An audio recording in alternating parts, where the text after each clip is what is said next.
What's up, Micros, youtube.com/rockingguitarlessons1 and rockingguitarlessons.com. It's Blind Melon with No Rain. The song's so catchy. And you know, we're doing the 90s up to the nows. So you'll be hitting those requests, man. I got tons of them, but there's no specific order. It's randomly picked. So make sure you make your request. I'm expecting you guys will be seeing a lot of grunge stuff from the 90s. This is, like I said, Blind Melon with No Rain. This is for Geodis 91. And this is obviously the unplugged version. And it's standard tuning. Couple guitars going on in this, you know, there's like the...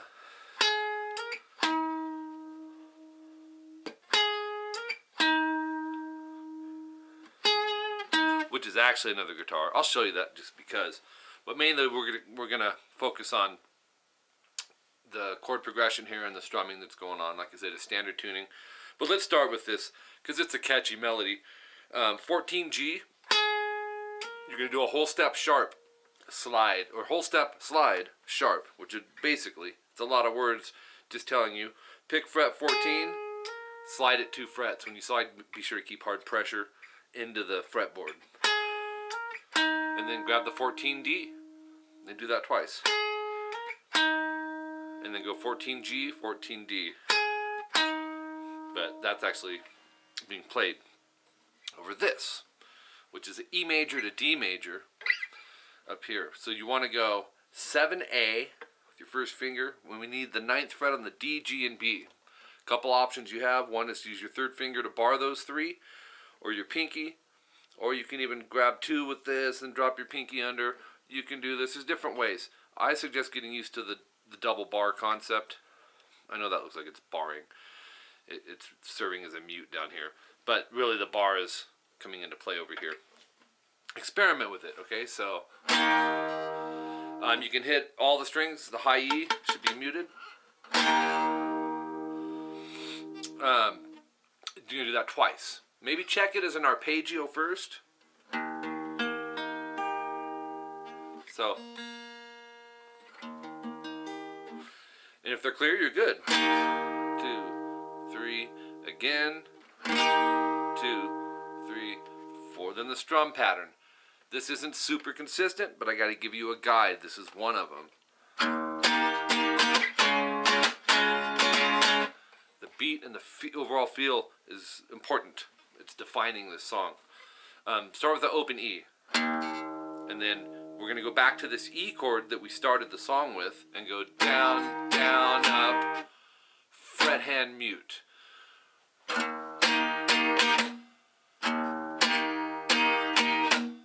The fret hand mute, I'm just lifting the pressure off and muting the strings. And I bring this guy down just to help secure the mute so we don't get any string noise. It's tricky, man. If you're not used to doing that stuff, it can be tricky. Then we're going to move that E chord to a D. So we're going to go flat 2 frets, 5, 7, 7, 7. And go up, up, fret hand mute down. So we have...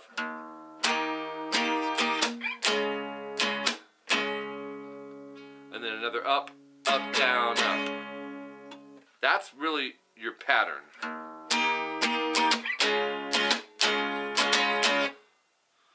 Right? Let me do that slower.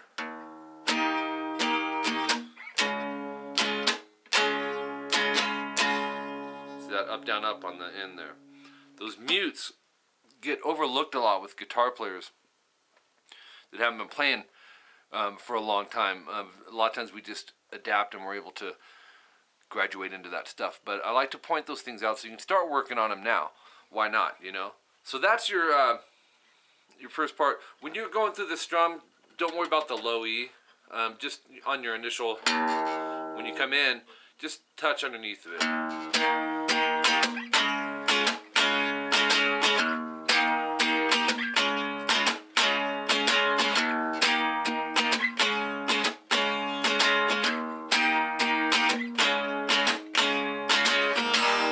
It goes 4 times of E to D with that chord progression, okay? The verse comes in, and we're using open position chords now. It's an E major, It's open E, 2A, 2D, 1G, and then opens on the rest underneath that. And then we're going to work on this strum pattern. Once you get this strum pattern, you pretty much got it all.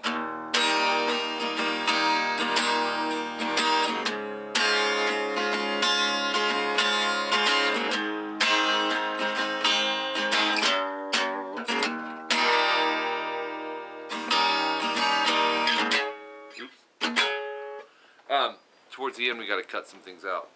Man, the wind is kicking. So on this E chord, down. Let me run us into that.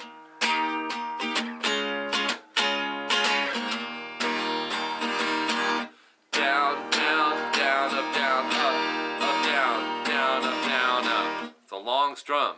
Down, down, down, up, down, up, down, down, up, down, up. Once again, down. Oops.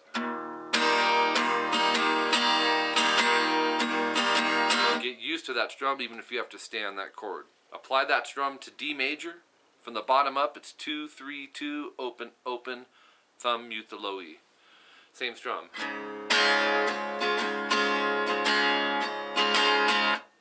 Alright, so you gotta make sure you can change from E to D quick, right?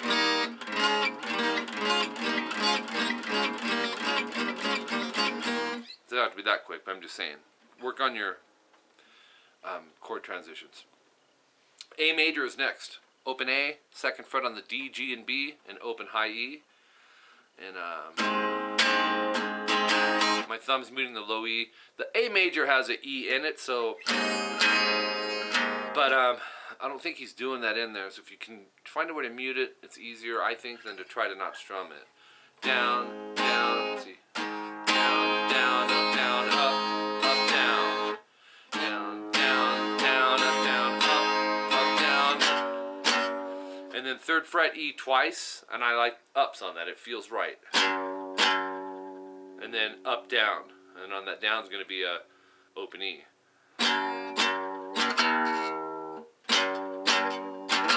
And then jump into the E major chord. So, oops, I'm jumping to this E7, which he does something with that. It's down, up, and then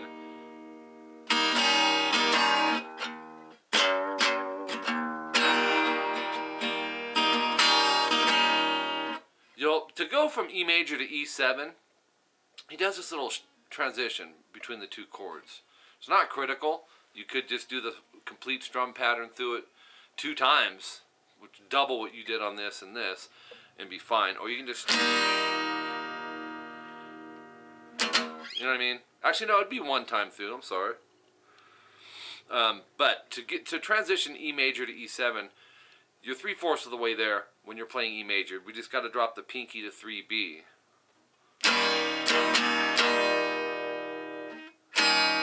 So.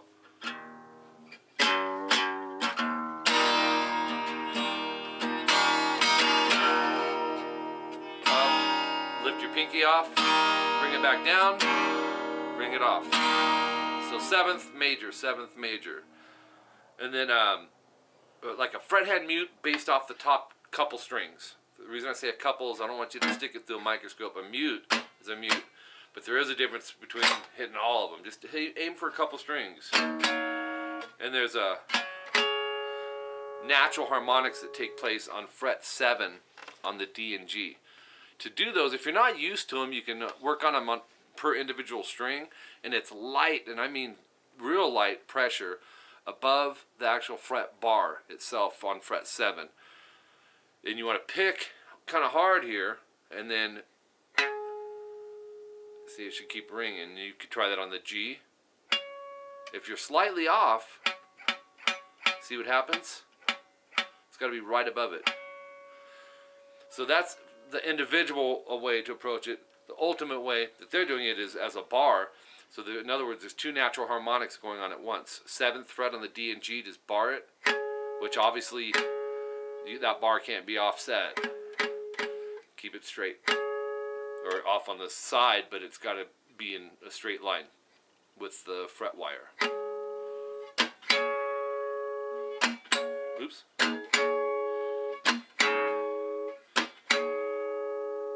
So our basic chord outline from the beginning was E major to D major. You know, I did that twice, and the strum pattern came in from E to D 4 times. That's our strum pattern. Did that 4 times, and then the verse came in. We went to a different E major. Keep in mind, that's an E major, so is this. This is called an open position, and it's a lot of people call them the campfire chords. But you want to learn them all, man. Don't just learn one spot on your chords. So our E major to D major to A major. Then we had our transition into our natural harmonics. So, Blind Melon with No Rain. Hope you enjoyed that lesson. Unplugged. Getting some more acoustic stuff up in here. So, if you have questions, let me know. But, you know, take it in small pieces. There's lots of concepts that can be learned beyond what you may think when you just see me playing it or the band or whatever. There's things we have to take into consideration. Is our chord change quick enough? Because if it's not, this isn't going to matter so much yet, right? So we want to focus on spend time practicing on just the changes. You know, up here and all that. Muting where you need to around it. Picking them, making sure they're clear. Strumming, just the strumming over one chord so you can get used to the pattern. That's like 4 or 5 things I mentioned right off the top of my head. So stick it through the microscope. It'll be worth it in the end. And like I said, section off, subgroup your practice time onto each little section like that, all right? My email, rockinguitarlessons@hotmail.com. If you're interested in some private lessons on Skype, I offer 30 and 60-minute lessons per week or bi-weekly. For more information, check my channel, read the description below, or go to my website, rockinguitarlessons.com. There's a full price breakdown there for you. CVT lessons, CT lessons, that's another option if you can't do the private lessons one-on-one real-time with me.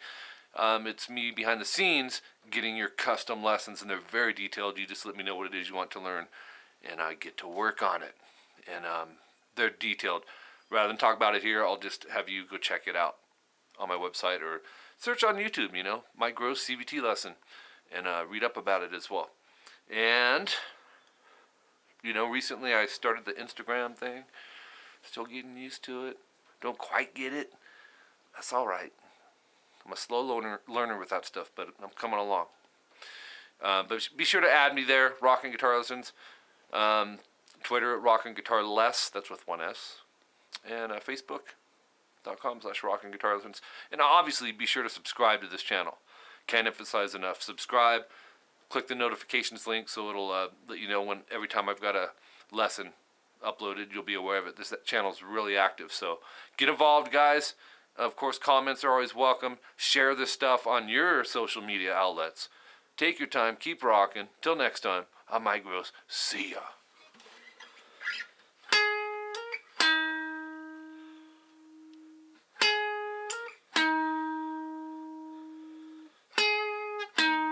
That was the other guitar, right?